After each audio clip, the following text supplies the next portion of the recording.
Vamos ao livro propriamente dito. A sua primeira parte constitui-se das causas primárias e o seu capítulo 1, Deus. Deus e o infinito. A primeira pergunta que Kardec faz, nós espíritas consideramos como uma pergunta magna. Que é Deus?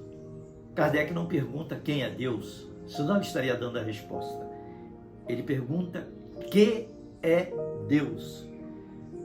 Deus é a inteligência suprema, a causa primária de todas as coisas. De todas as coisas.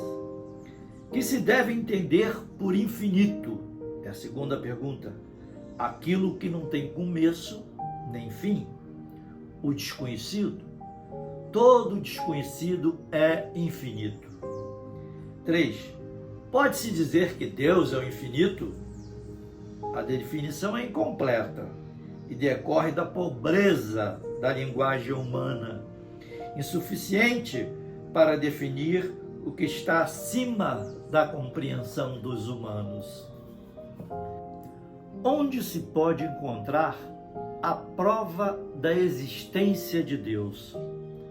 No axioma que aplicai às vossas ciências: não há efeito sem causa. Procurai a causa de tudo o que não é obra do homem, e a vossa razão responderá. 5.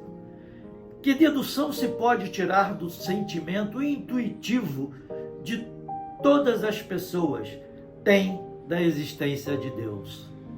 A de que Deus existe. De onde viria tal sentimento se radicasse no nada? E ainda uma consequência do princípio: não há efeito sem causa. 6. O sentimento íntimo que temos da existência de Deus não seria fruto da educação, produto das ideias adquiridas? Se assim fosse, como se explicaria o mesmo sentimento nos vossos selvagens? 7. Poder-se-ia encontrar nas propriedades íntimas da matéria a causa primária da formação das coisas? Mas então qual seria a causa dessas propriedades? É sempre indispensável uma causa primária. 8. Que pensar da opinião daqueles que atribuem a formação primária a uma combinação fortuita da matéria e, portanto, ao acaso? Outro absurdo: que homem de bom senso pode considerar o acaso um ser inteligente. Além disso, o que é o acaso? Nada. 9. Onde na causa primária se revela uma inteligência suprema, superior a todas as inteligências? Tendes o provérbio: pela obra se conhece o autor. Pois bem, vede a obra e procurai o autor. É o orgulho que gera a incredulidade. O orgulhoso não admite coisa alguma acima de si mesmo, dando a si próprio a denominação de espírito forte, pobre ser que um sopro de Deus pode abater. 10. Pode o homem compreender a natureza íntima de Deus? Não, para isso falta-lhe o sentido. 11. Será dado ao homem um dia compreender o mistério da divindade, quando não mais estiver o espírito obscurecido pela matéria, e quando, pela perfeição, se houver aproximado de Deus, então ele o verá e compreenderá.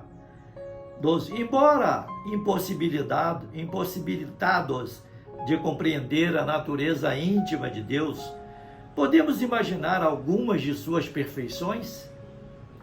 Algumas sim. Melhor as compreende o homem à proporção que se eleva acima da matéria. Ele as entrevê pelo pensamento. 13.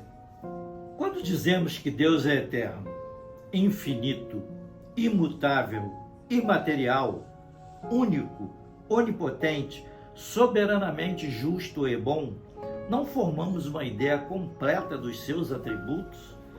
Do vosso ponto de vista, sim. porque julgais abranger tudo. Entretanto, ficais sabendo que a coisa acima da inteligência do mais inteligente dos homens, para a expressão dos quais a vossa linguagem, limitada a ideias e sensações, não possui os símbolos necessários. Na verdade, a razão vos diz que Deus deve ter essas perfeições em grau supremo, porquanto, se uma lhe faltasse ou não fosse finita, já ele não seria superior a tudo, não sendo, consequentemente, Deus. Por estar acima de todas as coisas, Deus não está sujeito a vicissitudes e acha-se isento de qualquer das imperfeições concebíveis pela imaginação. 14. Deus é um ser distinto ou, segundo opinam alguns, a resultante de todas as forças e de todas as inteligências do universo reunidas? Se assim fosse, Deus não existiria, porque seria efeito e não causa. Ele não pode ser simultaneamente uma coisa e outra. Deus existe, do que não podeis duvidar, e isso é o essencial. Acreditai no que vos dizemos, e não procureis ir além, perdendo-vos num labirinto do qual não conseguiríeis sair.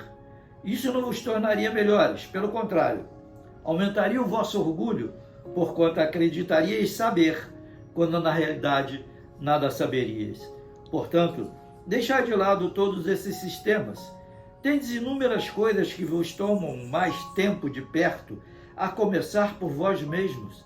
Estudai as vossas próprias imperfeições, a fim de vos desembaraçardes delas. Será isso bem mais útil do que pretenderdes penetrar no que é impenetrável. 15.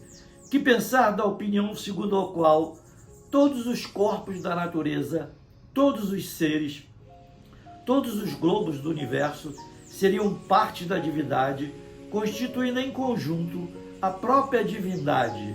Em outros termos, que pensar do panteísmo? Não podendo ser Deus, quero homens pelo menos ser uma parte de Deus. 16. Os que professam essa doutrina afirmam nela encontrar a demonstração de alguns dos atributos de Deus. Sendo os mundos infinitos, Deus é, por isso mesmo, infinito. Não existindo vácuo ou nada em parte alguma, Deus está em toda parte. Estando Deus em toda parte, dado que tudo é parte integrante de Deus, ele dá a todos os fenômenos da natureza uma razão de ser inteligente, que se pode opor a esse raciocínio. A razão, refletir maduramente, e não vos será difícil reconhecer-lhe o absurdo. Chegamos assim ao final do primeiro capítulo. Pedimos a vocês que deixem o seu like, se inscreva no canal, ative o sininho e compartilhe com os seus amigos, para que possamos ter várias outras edições. Na próxima, no capítulo 2, iremos ler sobre os elementos gerais do universo, a questão 17 em diante. Deus no controle.